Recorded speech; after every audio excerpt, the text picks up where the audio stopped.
Good morning and welcome back to our Groundwork for Beginners series. A little bit of a noisy morning this morning, but I can't seem to avoid it. We've got a tractor back there grooming the arenas. We have some airplanes flying over, so hope it's not too noisy. Today we're going to work a little bit on sending our horse backwards off of some pressure and then coming forwards off of some pressure and trying to get them really light with that.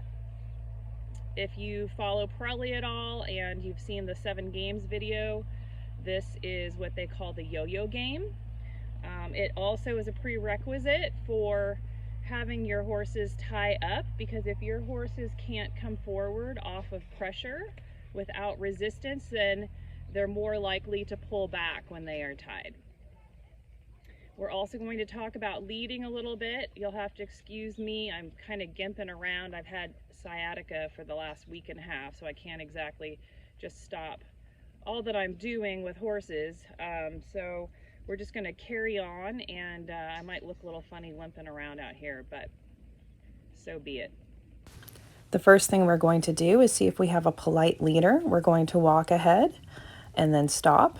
The horse should come forward off of pressure and then stop when your feet stop, giving you a lot of space and respect.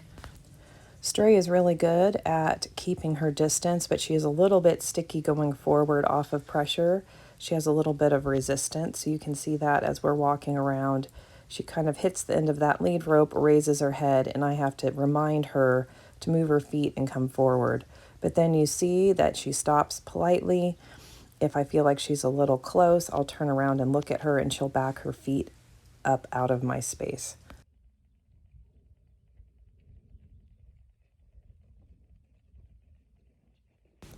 Next, we are going to test if our horse can go forward and back off of pressure.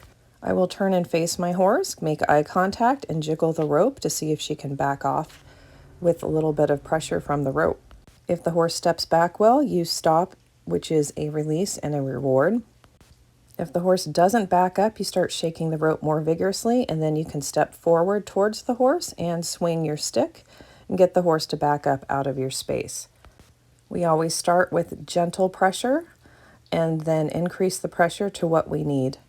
Now I'm going to ask her to come forward. In the beginning, you need to reward all the little tries, and then as the horse understands the exercise, you can be a little more demanding and ask for more steps or more rapid steps. When the horse steps towards you, her reward will be to stand still and quietly for a moment before you send them back. When you send them back, the reward is to release the pressure and stop and let them stand. So make sure you're not missing the reward.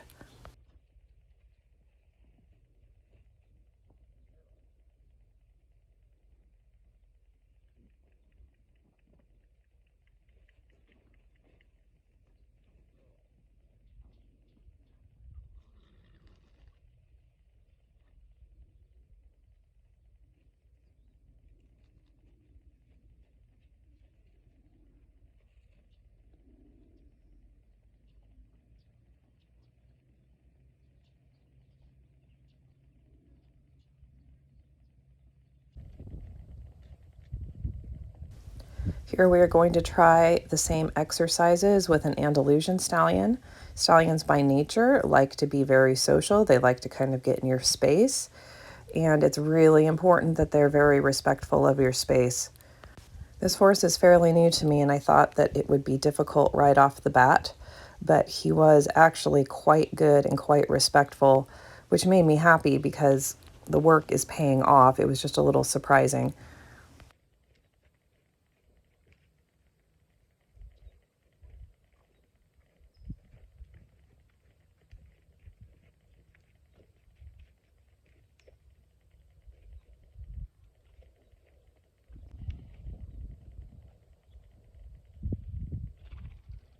This was actually the first time I had done this exercise with Dahado of shaking the rope to send him backwards, but it is something I use in leading him around the stables. If he gets too close, the first thing I do is I shake the rope to get his attention, and then I will, jerk the rope if he's in my space and not backing out of my space. So he kind of knew what was going on, but then when he got stuck, I had to step towards him and swing the stick to him. You can increase the pressure as much as you need to, both bringing them forward and back. If swinging the stick at Tejado did not work, I would keep stepping forward and swinging the stick and tapping him in the chest. If tapping him in the chest didn't get his attention, I would tap harder and harder until he would make one step back. Then I would stop the tapping as a reward, and I would start again until he started to get the idea.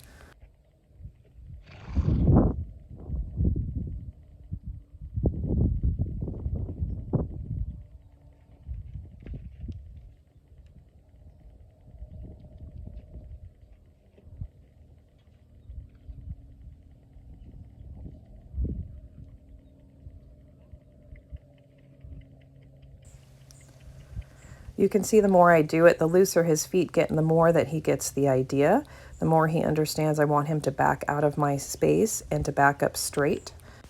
Sometimes when you start this, the horses will go crooked.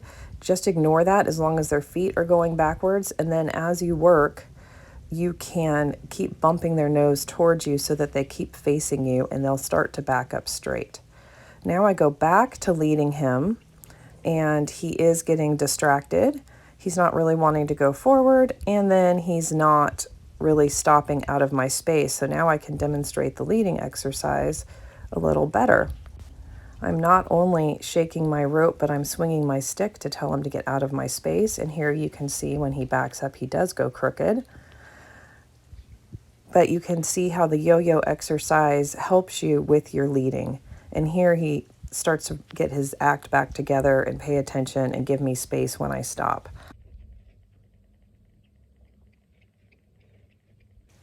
Then you can try backing up with the horse's head at your shoulder.